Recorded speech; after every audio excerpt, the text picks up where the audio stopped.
Eh bien, bonjour tout le monde, bienvenue sur ma chaîne Eric Coach. Ça fait un petit moment que je n'avais pas publié quelque chose, que ce soit dans le domaine de la nutrition, je vous rappelle, ou dans le domaine du sport. Donc là, vous l'avez compris, hein, je ne suis pas en mode sport, je suis dans mon joli costume de cuisine.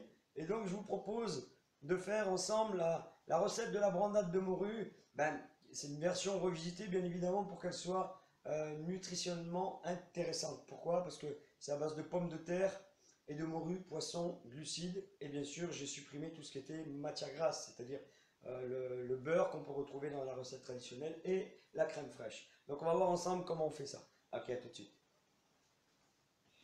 Voilà, je vous présente donc déjà les ingrédients que l'on va avoir besoin pour cette recette. Donc, il y a déjà de la morue ici qui est déjà dessalée, hein. Elle est dessalée. Ensuite, les pommes de terre. Alors, pour les ingrédients, pour le calcul des ingrédients, c'est simple. Le volume que tu vas avoir, le grammage ici en, en morue, ça sera le un tiers et 2 tiers de pommes de terre. Autrement dit, si tu mets pour 100 grammes de morue, tu vas mettre 200 grammes de pommes de terre. Ok, voilà, c'est facile. Après, tu multiplies par le nombre de, de convives que tu souhaites à table. On aura besoin du citron, du zeste de citron, d'accord, du basilic frais et de l'ail frais.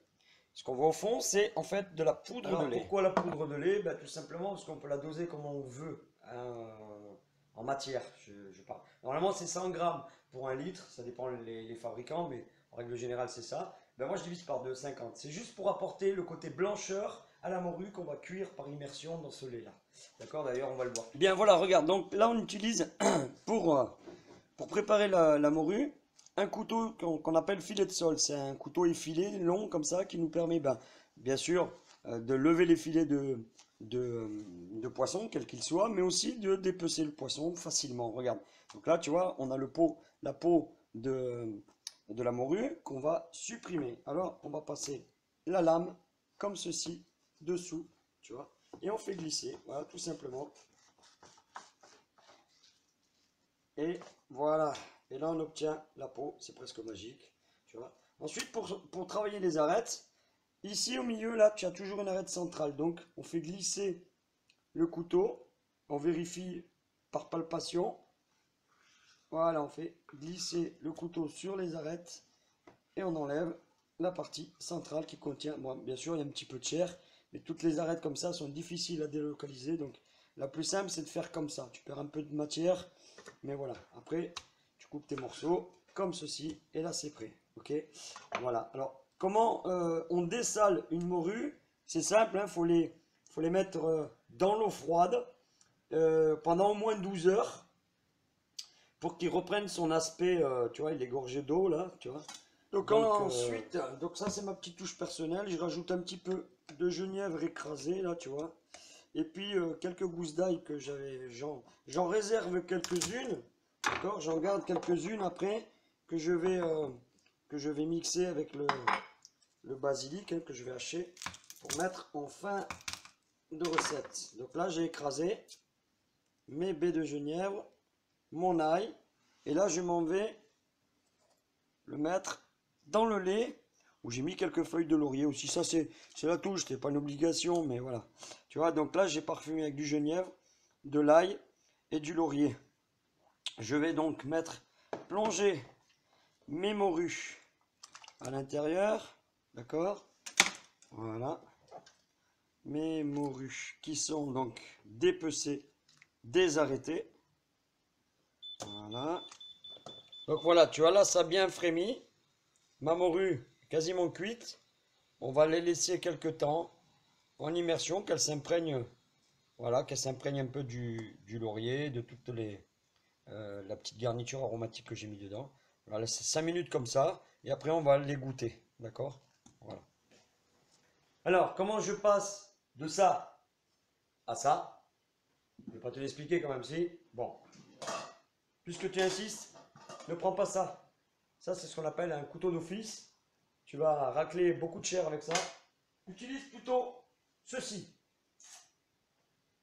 Ou cela. La même chose. Ça s'appelle les économes. Donc celui-là, il a une technique plus rapide. Celui-là, au bout d'un moment, si tu en as beaucoup, ça va faire un petit peu mal au pouce. C'est On tient la patate comme ça et on épluche. Tu vois, au bout d'un moment, quand on a 3 kilos, ça tiraille un petit peu. C'est un peu comme le sport, tu vois. Voilà. Voilà, donc les patates sont prêtes. Je les cuis à la vapeur. D'accord? Je ne les sale pas. Pourquoi? Ben parce que on ne sait pas ce que ça a donné le dessalage au niveau de la morue. Donc ça va apporter déjà du sel. Et surtout, c'est au niveau de la cuisson. La cuisson de la pomme de terre, si tu la sales, ça va ralentir la cuisson. Donc c'est un bon procédé si tu veux maintenir une pomme de terre ferme, tu ne veux pas qu'elle se désagrège, eh ben tu sales. Tu sales soit l'eau, soit la cuisson. D'accord? La variété de la pomme de terre est importante aussi parce que tu as une variété innombrable. Tu prends, là j'ai pris une Nagata. Nagata, c'est une polyvalence. Elle est bien aussi bien qu'en purée, qu'en frites, bien que tu as des variétés qui sont spécialement